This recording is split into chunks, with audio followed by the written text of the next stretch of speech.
It's the Lairs Club Podcast, a weekly conversation filled with insights, tips, and secrets from the myriad of creative people who make stuff up for a living. Stay tuned and you could hear from New York Times bestselling authors, National Book Award finalists, debut novelists, screenwriters, musicians, composers, cartoonists, actors, stand-up comedians, line tamers, and all manner of creators who burn the midnight oil and sometimes their dinner. Whether you're a reader or a fellow writer, join us as we plumb the depths of the creative process for inspiration, semi-plausible stories, and a few laughs. So grab a libation, sit back, and spend some quality time with the creative folks who make stuff up for a living in a lively conversation with the Lairs Club. All right, ladies and gentlemen, here we are once again at the Lairs Club Podcast, and this time we have a very, very special show about podcasting and specifically authors podcasting, wherever else we want to go, because Lord knows I can't control this stupid conversation. Who's leading this puppy dog? I already am. Oh, okay. I'm leading it. Yeah. They can't tell when I'm leading. Yeah. No, it's not. That's why we don't follow. In what you have to offer, which tells us something, I think, about the listener base. And I think they want that connection. I mean, you know, we can all remember growing up and reading a book, and that's all you did. I grew up reading Dean Koontz, never in a million years thinking I would get an email from him or talk to him, or that he was out here somewhere, Right? And that was it. And now it's so different. We go to conventions all the time. So just from the podcast, just from some of like my little goofy things, like M&Ms. I eat M&Ms. One Scares That Care a couple years ago, we got like 40-something pounds of M&Ms that the fans brought me. You know, I mean, Let's say we start eating money. Yeah, right. that's what I should. That's what I should. I love gold bars. Yes, Right, exactly. I love Bars good of gold. Krugerrands. Yes, Krugerrands. Yes. They melt in your mouth so nicely. So Armand, how That's my many idea of swag. how Yeah. many podcasts are with Project Entertainment Network? We have we have 24 at this moment, and we are actually, one of the things on this trip is me and my wife kind of go back and forth, and I throw a bunch of stupid ideas up, and then she goes, let me tell you the two that you had that were decent, but I'm going to totally change them. Well done, Joe. But we're probably by the end of the year, we'll probably go to 30. Because I wanted to make sure the structure was that every podcast we had, the numbers were good. So we're able to sell to advertisers and all that in order for us to keep the podcast going, in order for us to buy the koozies and the swag and all the stuff for the Patreon and all that. So is this what you do?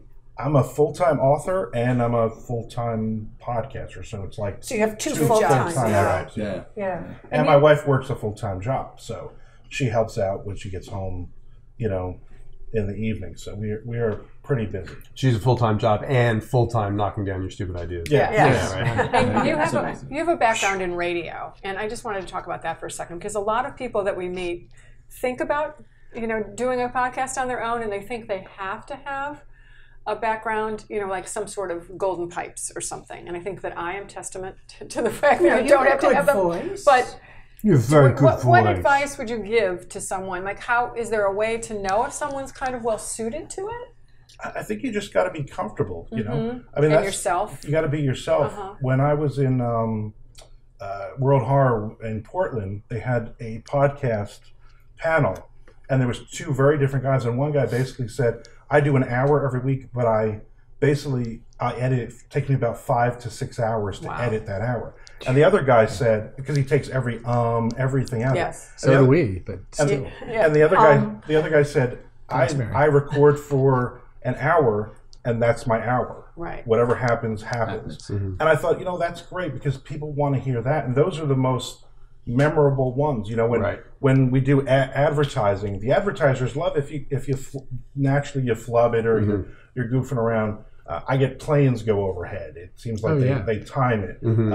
I did an interview about a month ago where they were literally putting storm drains on the house, and the guy was outside the window smiling because he knew I was recording, hammering away. And we kind of joked about it. If someone's just out there wanting to do this, where do they start? Right. I mean, it's like being a writer. There's no real right or wrong answer to it. It's just genuine that you really just want to do it.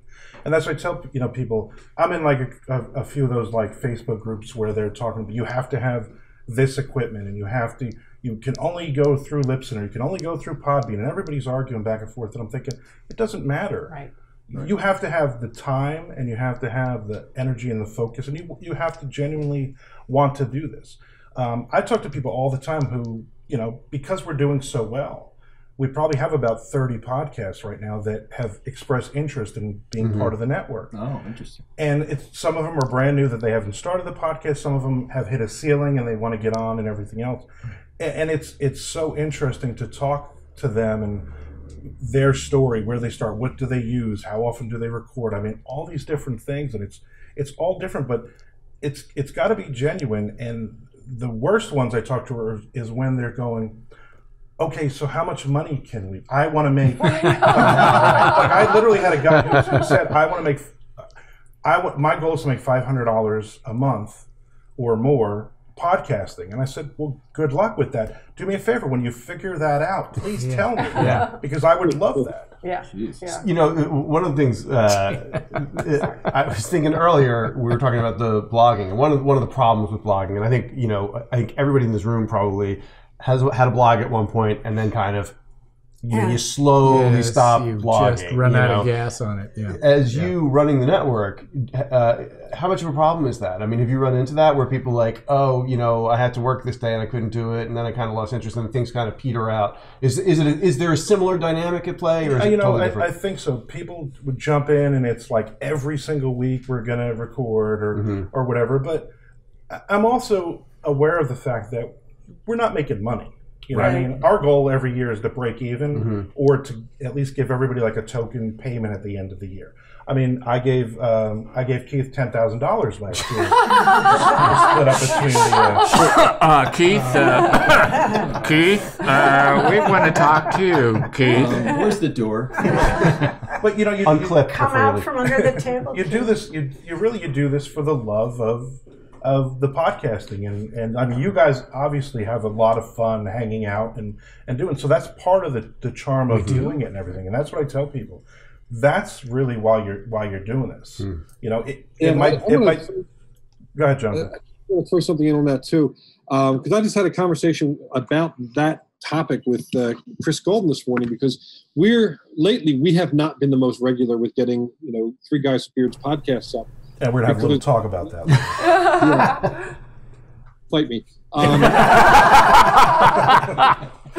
But Chris has gotten really busy. My career has gotten insanely busy. No. And just got busier because of a conversation I had with Decent Comics yesterday. So, things just keep getting crazier and crazier. And Jim works a day job. So coordinating the three of us to get together for a podcast has become a lot more difficult. And sometimes we go a month without podcasts, and then we have one every week. Unfortunately, that's one of the realities when you have three working writers doing a podcast. But we love the podcast. We absolutely love doing Three Guys with Beards. The first one is my record is eating 37 White Castles at one sitting. Burgers, not restaurants. Burgers. Good point. I am extremely afraid of dogs. Ooh. Hot dogs?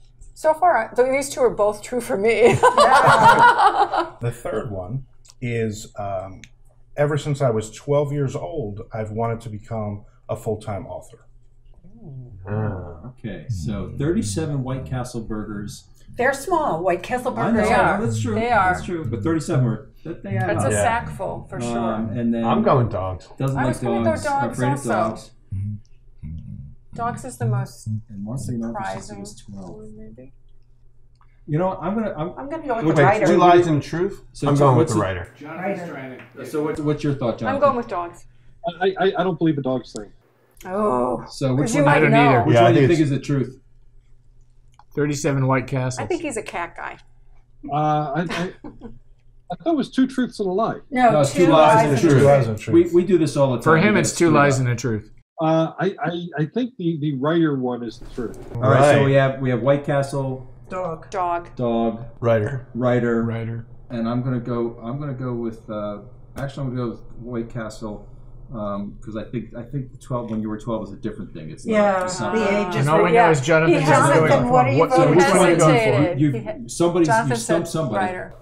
I am definitely afraid of dogs. Yes! Woo! There we go. See, go. I could smell it on you. That's what they say, right? Yeah, no. We can no longer That's be white friends. You know, You can never be friends The other now, ones right? are partial truths. Just So what is the numbers. truth about the White Yeah, Castle? the numbers are off. The That's what I numbers are thought. off. Yeah. Maybe What- I think it was 38 White Castle. 38. And I was about 10 years old when I read Bean Coons. Yeah. Right. Yeah. Okay. All right. There you go. Awesome. Well, I have to say thank you both very much, Jonathan. Thank you for joining us. Thank you, very much. Jonathan. And thank It you, was great Armand. to hear your voice, even though we can't see you. And Great. I'm still very tall. Very Great to meet you guys, and big virtual ferry Southern California hug to all of you. We Thank miss you very much. you. All right, thanks, Miss guys. you. Good Thanks. luck. Yeehaw.